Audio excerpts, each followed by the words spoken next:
Tem crente que não recebe de Deus porque não pede. Mas o versículo seguinte, Tiago 4,3, diz: pedis e não recebeis.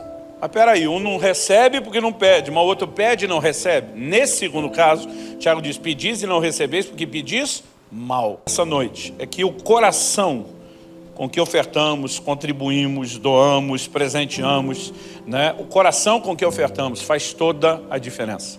Você pode repetir isso? Diga: o coração com que ofertamos faz toda a diferença. Então, quando entendemos essa verdade, eu creio que esse é um ponto de partida.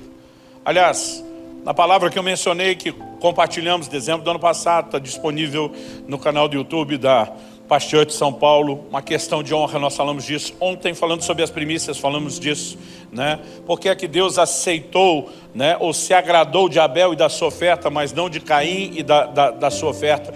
Tudo aponta na direção do coração. Aliás, quando eu falo aqui do coração, algo que eu quero destacar dentro do que estamos ensinando, é que nossa missão aqui esses dias é te ajudar a entender a importância de fazer a coisa certa, do jeito certo.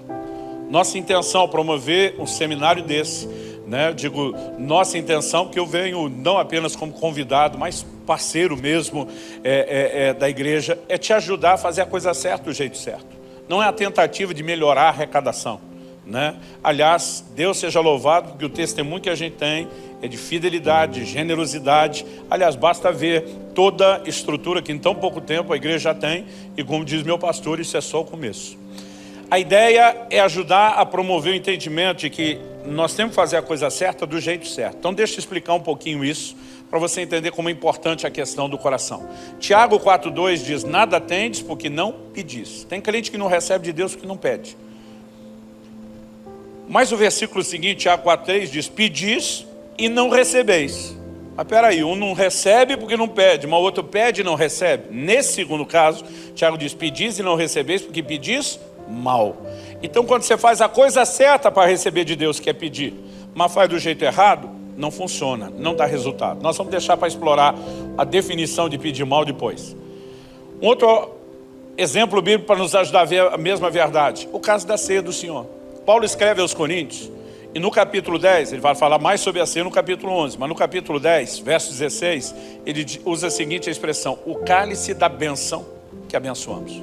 Quando ele chama o cálice de o cálice da bênção, e depois ele diz que abençoamos, ele não está dizendo só que é cálice abençoado. Nós tanto recebemos abençoando, bem dizendo, mas também a bênção. No momento da ceia, a Bíblia diz que nós temos comunhão com o corpo e o sangue do Senhor.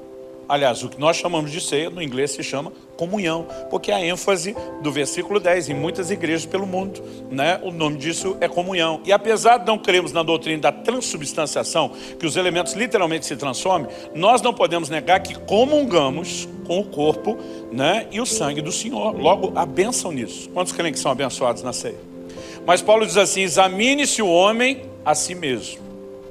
Porque ele diz: qualquer que comer ou beber de modo indigno será réu de juízo. Porque se fizer a coisa certa para ser abençoado, que é cear, mas fizer do jeito errado, não funciona. E não é diferente o assunto quando falamos de contribuição. Caim, ao ofertar, fez a coisa certa? Sim, mas do jeito errado. Ananias, ao ofertar, fez a coisa certa? Sim, mas do jeito errado. E os dois do jeito errado não era o que fizeram, era o como, era o coração por trás daquilo. Então, algo que nós precisamos de fato entender é que quando Deus nos chama a esse lugar de andar em generosidade e não avareza, é um alinhamento de coração. Paulo não está dizendo que espera que os irmãos prestem generosidade pensando no retorno do investimento num projeto. Aliás, escrevendo aos Filipenses, ele diz em Filipenses 4, se não me engano, verso 17, ele diz: não que eu procure o donativo, e sim o fruto que cresça para a vossa conta. Paulo está dizendo: não estou interessado no que é que vocês vão entregar, mas no que é que o ato de vocês entregarem vai liberar sobre a vida de vocês. E esse liberar, eu quero te mostrar hoje à noite, não é mera e simplesmente a colheita de algo que você plantou. O que Deus libera quando fazemos isso é maior do que imaginamos. Aliás, só há colheita por conta dessa liberação. E é dessa liberação que eu quero gastar um pouquinho de tempo falando.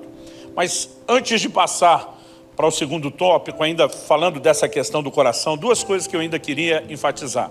Em primeiro lugar, eu de fato acredito que Deus quer, né, que eu e você possamos expressar, revelar quem Ele é nessa terra. E algo que Deus é, e nós não podemos negar, é generoso. João 3,16 diz, Deus amou o mundo de tal maneira que deu. A maior expressão do amor de Deus é definida pelo seu poder, sua capacidade de dar, de doar.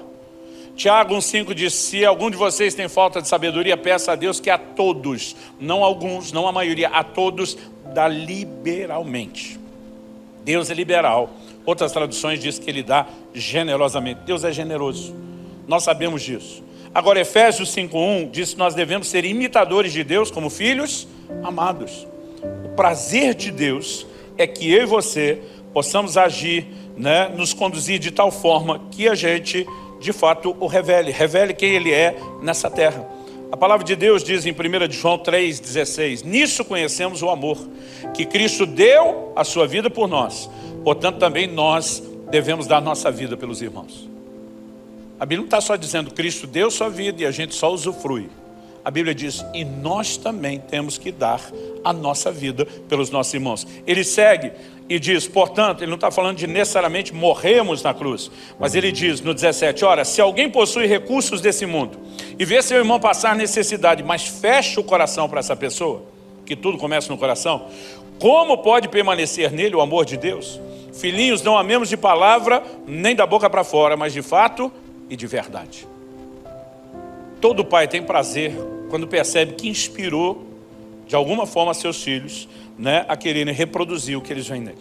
Ainda que sejamos versões limitadas, imperfeitas. Eu lembro quando meu filho Israel tinha mais ou menos uns 14 anos de idade, ele falou uma das coisas mais gostosas, mais gratificantes que eu como pai já ouvi em toda a minha vida. Não foi a única vez, mas foi a primeira vez que eu percebi o quão sério era a declaração dele, o quanto entendia. Ele um dia olha para mim e diz, pai, quando eu crescer eu quero ser que nem você. Eu falei, é mesmo, filho? Ele falou, é mesmo. Eu quero pregar como você prega, eu quero mover nos dons do Espírito como você move. Ele falou, mas acima de tudo, eu quero ter o caráter que o senhor tem. Eu falei, o que é que você entende de caráter, garoto? Ele falou, estou de olho em você há muito tempo. Ele puxou eventos dos 2 últimos anos que eu não tinha noção que ele estava de olho e percebendo. Quando aconteceu aquele episódio, o senhor agiu assim. Quando aconteceu aquele outro, o senhor agiu assim. E ele conhece a versão sem cortes. Dentro de casa, aquela que não tem encenação. E eu fiquei olhando aquilo, agradecendo a Deus. Senhor, pela sua bondade e misericórdia, mesmo sendo alguém perfeito, eu consegui inspirar esse menino a desejar alguma coisa. Pensa na coisa mais gratificante para um pai. Quando minha filha tinha mais ou menos uns 10 anos de idade, ela soltou uma preciosidade. Na época eu até achei que foi um pouquinho de esperteza ao longo do tempo. Ela vem sustentando isso, já há mais ou menos aí uns 10 anos.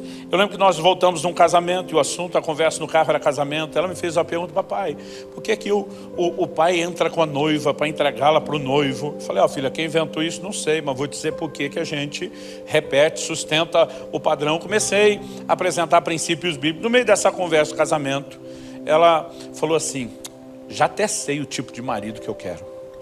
Pensa no pai ciumento, pelo menos na época. Aí acendeu aquele vulcão, para entrar em erupção. Na hora que ela falou, minha esposa, mulher de Deus, sábia. Primeiro ela já conhece o marido, sabia a reação que eu como pai teria. Mas ela já de olho na minha cara, quando ela viu o início da minha reação, ela rapidinho já me fez um sinal, tempo. Ela bateu e fez assim, ouça primeiro, fale depois.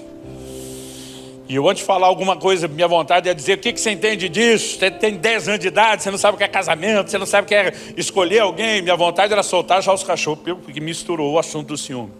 Engoli aquilo, respirei e falei, e que tipo de marido seria esse? Ela só olhou para mim, sorriu e falou, alguém que me trate como você trata a mamãe. Eu pensei, ainda bem que eu não falei mal. Ainda bem que eu falei que ela não entende nada. Mas só para não perder, eu falei, difícil vai ser achar um desse, menino. Mas sabe, ver meus filhos de alguma forma olhando e dizendo, pai, conhecendo suas limitações, suas imperfeições, você me inspira. Para mim é uma das maiores gratificações que eu tenho como pai. Só não supera o que João chama a maior alegria de ver os filhos andando na verdade. Agora, eu e você precisamos entender que Deus como pai espera isso de nós. Que nós sejamos imitadores dele como filhos amados. E eu tenho dito para Deus há muito tempo, eu quero ser mais parecido com você. E Deus é generoso. Mas além de entender que é um alinhamento de coração, que é algo que Deus quer ajustar aqui do lado de dentro, até o porquê, porque Ele quer se revelar. Eu quero falar um pouquinho do que eu disse que falaria, que é quando Paulo diz, eu não procuro o donativo, e sim o fruto que cresça para a conta de vocês. O que é o fruto que cresce para a conta? Não é apenas porque quem planta colhe, como ele diz no versículo 6. Não é apenas porque existe bênção financeira, material, e não se limita a isso, obviamente, mas também não exclui essa área quando damos.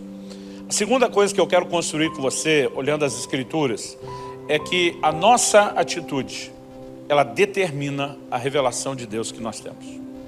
Você pode repetir isso comigo? Diga, minha atitude determina a revelação de Deus que eu tenho.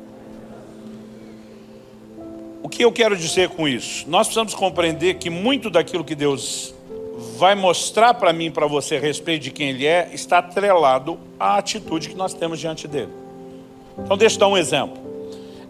Eu gosto de dizer que quando criança, eu sou daquele time, daquele grupo de pessoas que teve um pai só. Ultimamente eu brinco, isso aqui está mudando, daqui a pouco vai virar testemunho, né? É coisa rara, mas tive um pai só. Mas esse um pai só, às vezes tinha um comportamento tão distinto. Não é que ele sofria de bipolaridade, nada disso. Mas às vezes chegava em casa e encontrava a versão sorridente, contente, feliz de papai. Às vezes chegava em casa e encontrava a versão austera, severa, brava, ou como a gente dizia no interior de São Paulo, onde me criei, braba, né? do papai. Eu, por exemplo, nunca apanhei por tirar nota boa na escola. Se chegasse com um boletim de boas notas, versão sorridente do papai. Mas quando algum vizinho fazia uso do disco e denúncia, para comunicar algum delito leve que eu, ou meus irmãos, ou eu e meus irmãos havíamos praticado, aí a gente ia descobrir a versão brava do papai. Porque muitas vezes aquela mudança de comportamento era apenas provocado pelas nossas ações e atitudes. Um dia eu estou andando no corredor da igreja, vejo dois irmãos no que parece ser um embate teológico. Eu sempre confesso para todo mundo, eu gosto de colher as pérolas de sabedoria no meio do povo. Um parecia estar advogando a bondade de Deus, outro a severidade de Deus. Estou passando, já andando devagar, querendo pegar o máximo que eu posso daquela conversa. Um deles falou, pastor, já que o senhor está aqui por perto, não pode ajudar a gente? Eu falei, o que é? Ele falou, nós estamos numa discussão, ajuda a gente aqui. Deus é bom ou é severo? Aí eu falei, olha, eu tenho duas respostas para dar. Número 1, ele não é um ou outro, ele é os dois. Me olharam como assim? Falei, Romanos 11:22 fala da bondade de Deus e da severidade de Deus. Não existe um Deus que é só bondoso, não existe um Deus que é só severo. Ele é tanto um quanto o outro. Aí fala, mas se o senhor já respondeu que ele é os dois na primeira resposta, qual é a segunda que o senhor tem? Falei, a segunda depende. Como assim depende? Falei, qual dos dois você vai descobrir que ele é? Depende de você. O mesmo texto, Romanos 11:22, diz, para com os que caíram, para com os que creram, manifestou bondade. Para com os que caíram, severidade. Então, dependendo da sua conduta, você vai ter a revelação de Deus, do mesmo jeito que eu, quando criança, tinha do meu pai em casa. E quando você olha ao longo das Escrituras, eu não quero me estender demais, não quero ser exaustivo, mas eu quero que você me acompanhe no Salmo 18, versos 25 e 26. E eu quero te mostrar mais uma declaração que nos mostra isso, de que a revelação de Deus está condicionada à nossa atitude. Verso 25 e 26 de Salmo 18 dizem, para com quem é fiel, fiel te mostras. A NVI traduziu esse texto, né? Te revelas fiel, porque se mostrar é se revelar. O texto continua e diz, com íntegro, também íntegro. Com puro, puro te mostras. E com o perverso, inflexível. Para quem é fiel, Deus se mostra o quê? Fiel. Para quem é íntegro, Deus se mostra íntegro. E para quem é puro, Deus se revela puro. Ele não se revela puro para o fiel. Ele não se revela fiel para o íntegro. Ele não se revela íntegro para o puro. Para o fiel, reciprocidade. Ele se revela fiel. Para o íntegro, reciprocidade. Ele revela integridade. Para o puro, reciprocidade. Ele revela pureza. Se você segue essa linha de pensamento bíblico, desde a bondade que estamos falando aqui, para com o generoso, Deus vai se revelar o quê? Generoso, reciprocidade. Uma atitude de generosidade te leva a uma revelação da generosidade de Deus. Já vou dar mais base bíblica para isso. Mas o texto não diz que para com o perverso Deus se mostra perverso, porque não há perversidade em Deus. Então para o perverso Deus olha, Deus não fala desse jeito, só meu jeito de falar, e diz, para você é cabeção, não tenho nada para te mostrar. Eu simplesmente sou inflexível, não me inclino e não te mostro nada. Agora, se você segue essa linha de pensamento, para com avarento, Deus não se mostra avarento, porque não há avareza em Deus. Mas vai dizer para você, mão de vaca, eu não tenho nada para revelar.